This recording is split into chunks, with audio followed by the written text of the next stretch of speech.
Clock at the physics department here at Newhouse. And today I'm gonna talk about an argument which is not my research project, but it's really interesting. So I'm gonna talk about positron emission tomography. So I would like to start this presentation with a question for you. So did you ever think how a medical doctor can actually detect a cancer in a human body?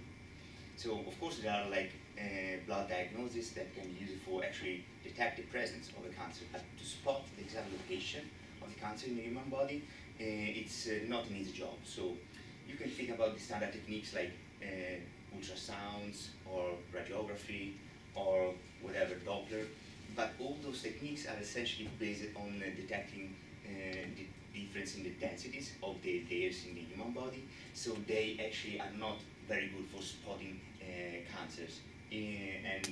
In particular, they're not really good at all if the cancer is really small, so in the early stage of the cancer. So the best technique that actually a medical doctor could use is then MRI. So MRI is great because it has a great resolution, but the difficult thing is that for an MRI, you need to know where to search for the cancer, because otherwise, if the cancer, as I said before, is really tiny and small in the early stage, it's so difficult for a medical doctor to spot it that it's unuseful, the use of an MRI.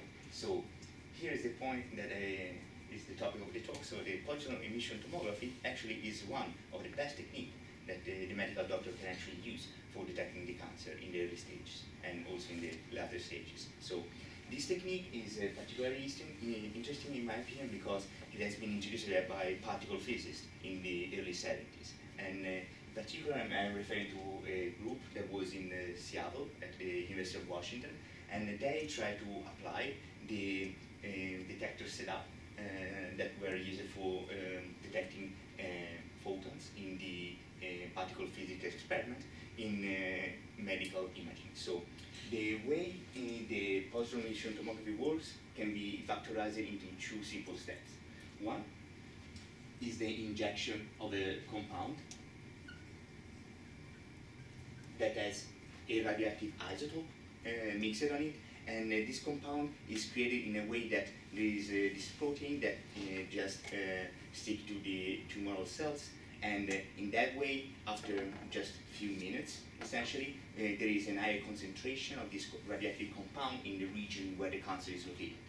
Then, the second step of the technique is based on the detection of what?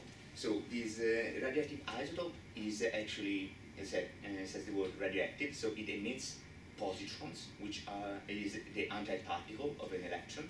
So what happens when a positron meets an electron, it actually produces a photon.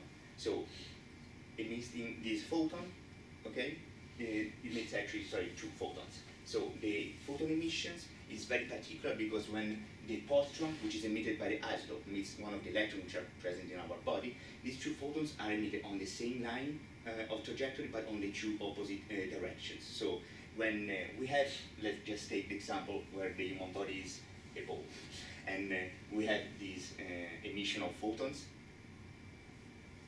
on the two different directions, but on the same line of trajectory, then the tomography is based on the detection of these two photons at two different sides, opposite sides, and then what we can do, detecting both the presence of a photon and the direction of the incident photon, we can extrapolate it back in the human body, and then in the end, what we can do after we detect a lot of these photons, we can create a 3D representation of the tumor, and that can actually be used by the medical doctor to say, oh, I see, this is the presence of the tumor in that location.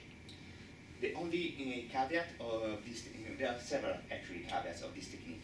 First is that essentially the PET scan per se is not enough for the medical doctor to then make the surgery because the resolution of this tumoral spot is at the level of few centimeters, so it's not precise enough to actually do the correct planning for the surgery. So then, after that, still the doctor have to use an MRI in order to actually have a better representation of the tumor location. But then, after the PET is done, he knows where to search for the cancer on the MRI result.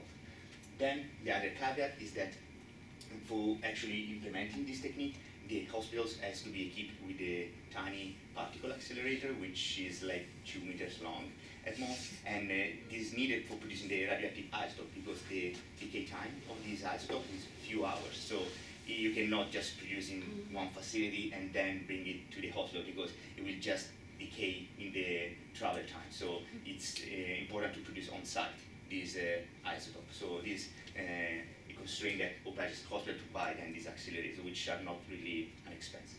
So then is the other last caveat is that the PET scanner per se is quite expensive. So this is why then doing these PET scans cost quite a lot because the machinery is quite expensive. And just as a curiosity, the most expensive part is essentially the active medium, which is used to detect the photons, which is made of these scintillating crystals, which is essentially, as I said, crystals that produce optical photons when they detect these other particular photons. So in that way, then we have some photosensors that converts these optical photons produced in the crystal into an electronic signal that can be processed by all the readout electronics.